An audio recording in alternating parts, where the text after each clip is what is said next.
Je voudrais également saluer la présence des directeurs généraux, directeurs nationaux et particulièrement le directeur général de la Sénélec,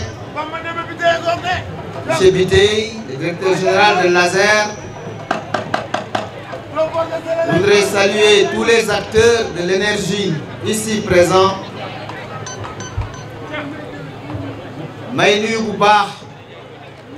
Serigne Moustapha Sy di nuyu Adja Mame Fama Sy di leen jox nuyoo son excellence monsieur Macky Sall président de la République du Sénégal ñu tegal ko ci loxo yu sell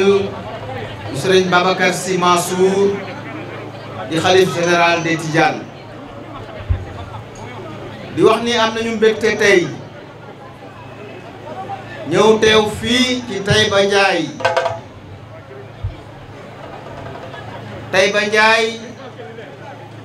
c'est un symbole dans la décentralisation. lu tax loolu mooy ki jiite Taïba Ndiaye di honorable député Alelo icône la ci décentralisation. Toute sa vie mi ngi ko consacré ci décentralisation ak développement local. kon mën nañu wax ni Taïba Ndiaye c'est l'épicentre de la décentralisation. Nous sommes bien placés pour le dire ndax dañu yàgg cheminer ak président Alelo. À l'époque, je me rappelle, c'était en 2002, je venais juste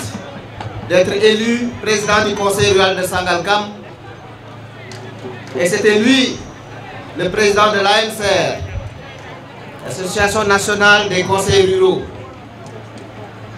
Et Dieu a fait que je faisais partie après du bureau. Nous avons cheminé pendant longtemps. Nous avons mené des combats pour que la décentralisation soit une réalité au Sénégal. Des combats pour que les élus territoriaux aient une reconnaissance. À l'époque, on appelait cela les dossiers de dialogue politique. tey jii lu bare lu ñu am liggéeyam bu mu def bokk na ci. Kon monsieur le président Alelo, la décentralisation vous doit aussi beaucoup. La raison pour laquelle Taïba Ndiaye également li nga fi liggéey gis nañ ko. tey jii ñu ngi lancé programme bu am solo sama naataangoo ci gouvernement bi di Aïssatou Gladima wax na ko ñuy lancé programme électrification universelle. Programme boobu programme mu président Macky Sall la ndax xam nañ ni suñu réew Sénégal actuellement mi ngi ci trajectoire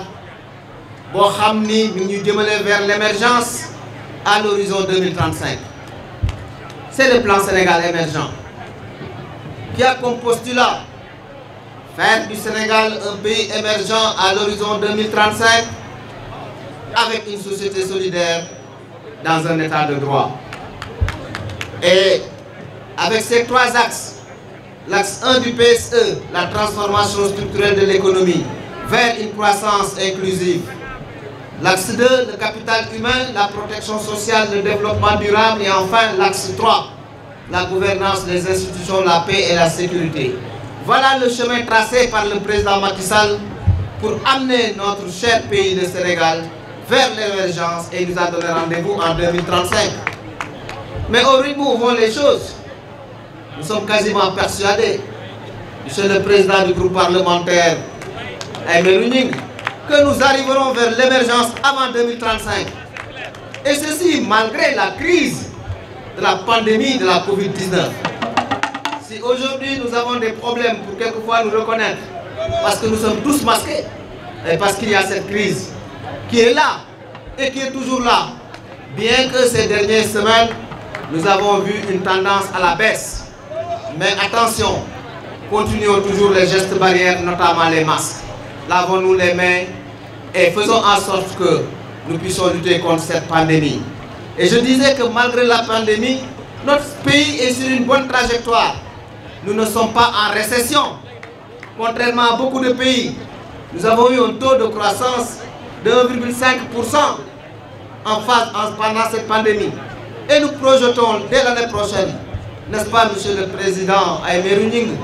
n'est-ce pas, Monsieur le Président Alelo, vers un taux de croissance de 5,5%. C'est une performance, c'est à souligner.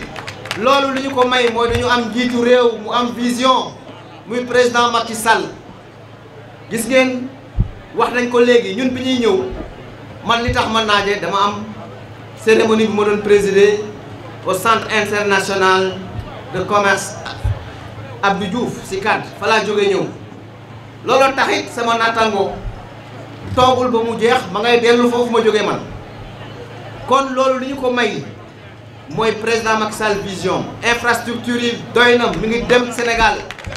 32 kilomètres autoroute la ñu amoon en 2012 tey jii am nañ lu ëpp 225 kilomètres ma ne je parle sous le contrôle du directeur général de la Sénélec. Notre production bi amoon en 2012 en énergie dépassé wul 500 mégawatts tey jii yaakaar naa dépassé nañu 1500 mégawatts de production d'énergie mais loolu liggéeyu président Macky Sall la ndax vision bu leer ma ne li mu def ci njàng mi li mu def ci napp gi li mu def ci mbay mi li mu def ci construction de port kenn xamul ni mu toll li mu def ci décentralisation ndax nag loolu moo tax ma gën a teew tey décentralisation monsieur le président Alelo ñun xam nañu fu mu toll woon en 2012 xam nañ fi ko président Macky Sall indi avec l'acte 3 de la décentralisation qui a également aussi son postulat organiser le Sénégal en territoire viable compétitif et porteur de développement durable loolu moom le président Macky Sall teg avec la disparition des communautés rurales nous étions nous des présidents de conseil rural mais kenn xamul woon loolu lu mu doon tey jii ñun ñëpp ay maire lañu d'égale dignité mu indi département n'est-ce pas madame la présidente du conseil départemental de Tivaouane départementalisation président moo ko indi mooy fexe ba tudd nañ ko fi léegi le principe de la subsidiarité on ne développe une localité que si on est proche de la localité moo tax président indi loolu yokk fonds de dotation yi yokk fonds d'équipement yi en 2012 fonds de dotation yi 16 milliards la woon en 2021 les fonds de dotation sont à 27 milliards en 2012 les fonds d'équipement des collectivités territoriales fukki milliards ak ñaar ak genn wàll la woon 2021 bi ñu génn fanweeri milliards ak ñett en 2012 mani sel amul woon la contribution économique locale moom la maire yi di wooyee xorom si actuellement ñi ngi joxe lu ëpp 26 milliards de francs CFA ci sel muy jàppale collectivités yi. PACASEN le programme d'appui aux communes et aux agglomérations du Sénégal 130 milliards pour 123 communes te li neex ci PACASEN mooy amul benn commune buy joxe participation. Il n'y a pas de contribution, c'est un financement direct aux communes ñu def ci ay programmes yu am solo. Le PNDL le programme national de développement local également mi ngi def lu am solo ci communes yi sans compter les ristournes le fonds minier et cetera pour dire simplement que président Macky Sall li mu def ci décentralisation yeneen présidents yi liggéey nañu mais amul benn président bu def li nga xam ni moom la def ci wàllu décentralisation. énergie nag lu am solo la réew mënul dox te amul énergie téléphone portable énergie la ni may wax ngeen may dégg énergie la ku seetaan télévision énergie la usines yi tourné énergie la moo tax président fonk ko la raison pour laquelle monsieur le président Alelo honorable député am nañu mbégte sa commune bokk ci commune yi nga xam ni ñoo njëkk a am 100% d'accès à l'électricité c'est une performance à souligner bokk nga ci commune yi nga xam ni en tout cas commune yi njëkk a am 100% d'accès mais loolu am na solo loolu nag taxawaay bu am solo nga def moo tax nga mën ko am ginnaaw bi ci président Macky Sall jàppee ba loolu mën a nekk fii ci wàllu route ci wàllu ndox également. Moi je me rappelle quand j'étais ministre de l'hydraulique et de l'assainissement ñëwoon naa fi avec la COICA ñuy inaugurer ay forages donc yooyu yëpp ci programme président Macky Sall la moo tax ba ñi ngi am mbégte di leen gërëm yéen ñëpp di leen sant di wax ni lii am Taïba Ndiaye yal na wàll yeneen communes yi am ci Sénégal te loolu daañu ko am ndax président Macky Sall nee na accès universel en 2025 te ni ma gis directeur général Sénélec di ko liggéeyee ni ma gis ASER di ko liggéeyee ci coordination wu ministre Sophie Gladima Sy xam naa ni président Macky Sall objectif boobu dina ko atteindre kon maa ngi leen di gërëm maa ngi leen di sant di rafetlu cette mobilisation exceptionnelle bi ñu gis fii tey ci Taïba Ndiaye loolu nag li ñuy wane rek mooy yéen a ngi ci seen wetu maire